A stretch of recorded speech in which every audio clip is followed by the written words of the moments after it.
देखो इसमें एक नंबर क्वेश्चन है CH3 C है, फिर ब्रैकेट में C2H5 के होल टू CH2, फिर ब्रैकेट में Br। देखो इस क्वेश्चन के लिखना है इसका IUPAC नामकरण और इसको बाद बतलाना कि कौन सा ये हेलाइड होगा। देखिए सबसे पहले संरचना सूत्र लिख लेंगे। यहाँ पे CH3 लिखा हुआ है, इसको लिख लेंगे CH3। देखिए इस कार्बन से कार्बन जुड़ा हुआ है, लेकिन इस कार्बन से इस कार्बन को जोड़ देंगे। अब देखिए ब्रैकेट में लिखा है C2H5 के होल टू, तो इसका मतलब हुआ इस कार्बन से दो गो C2H5 लगा हुआ है। C2H5 का मतलब हुआ, देखिए C2H5 इस तरह हुआ, इसको हम लिख सकते हैं CH2 CH3, इसको हम ऐसे भी लिख सकते हैं CH2 CH3, यानी कि C2H5 को हम इतना भी लिख सकते हैं। अब देखिए इस कार्बन से दो का लगा हुआ है CH2 CH3, यानी कि इस तरह एक ऊपर में जोड़ देंगे CH2 CH3, इस तरह हो गया। फिर C2H5 एक हो गया, फिर नीचे में C2H CH2 CH3। इतना समझ में आया कि नहीं। देखिए इस कार्बन से, यानी कि यहाँ पे जो कार्बन है इसको यहाँ पे लिखे हुए हैं, इस कार्बन से दो को लगा C2H5, यानी कि ये भी क्या हो जाएगा C2H5 हो जाएगा, और ये भी क्या हो जाएगा C2H5, यानी दो को जोड़ दिए C2H5। अब देखिए इसको बाद इस कार्बन से लगाओ CH2, इस कार्बन से जोड़ देंगे आप CH2, और यहाँ पे Br, यानी कि इस कार्बन से लगा हुआ Br, यानी कि इस तरह है। देखिए इस तरह से संरचना बन जाएगा। तो इतना से समझ में आ गया।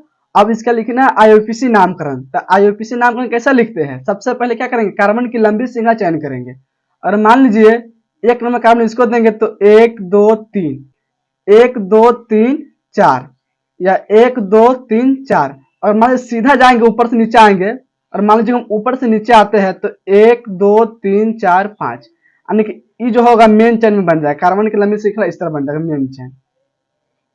इतने से समझ में आया कि नहीं। जैसे कार्बन की लंबी श्रृंखला, कार्बन की लंबी श्रृंखला यानी कि मेन चेन। अब देखिए 1 2 3 कार्बन 3 नंबर होगा, 1 2 3 कार्बन 3 नंबर, यानी कि ऊपर से भी नंबरिंग करने पे, यानी कि ऊपर से भी नंबरिंग करने पे 3 नंबर आएगा, नीचे से नंबरिंग करने पर 3 नंबर आएगा। यानी कि इसका मतलब हुआ हम नंबरिंग ऊपर से भी कर सकते हैं, नीचे से भी कर सकते हैं, दोनों क्या होगा सही होगा। तो इस कार्बन को 1 नंबर देंगे, इस कार्बन को 2 नंबर देंगे, इस कार्बन को 3 नंबर देंगे, इस कार्बन को 4 नंबर, और इस कार्बन को देंगे 5 नंबर। इतने समझ में आ गया। अब देखिए यहाँ पे जो CH3 लगा हुआ है ये प्रतिस्थापी हो जाएगा, और CH2Br लगा हुआ है ये भी क्या हो जाएगा प्रतिस्थापी हो जाएगा। तो CH3 के नाम क्या होता है मिथाइल, CH3 के नाम होता है मिथाइल, और CH2Br इसका नाम हो जाएगा ब्रोमो मिथाइल, इसका नाम क्या हो जाएगा ब्रोमो मिथाइल।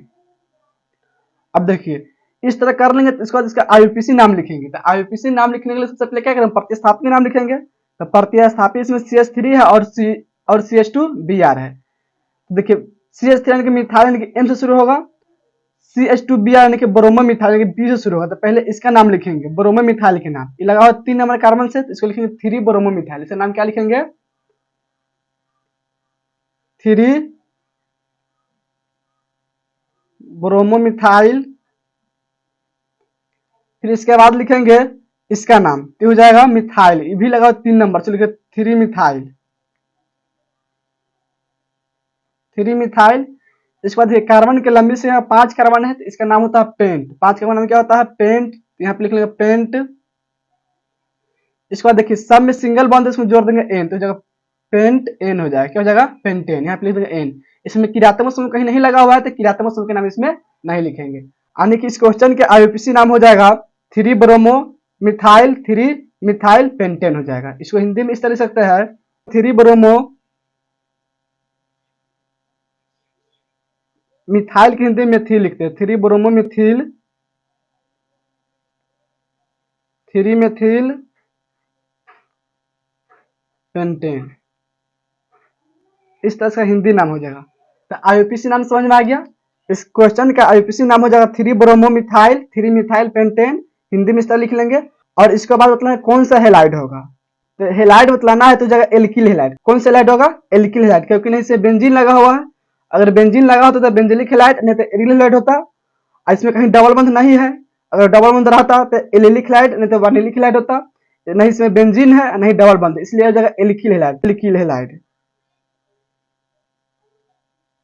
एल्किल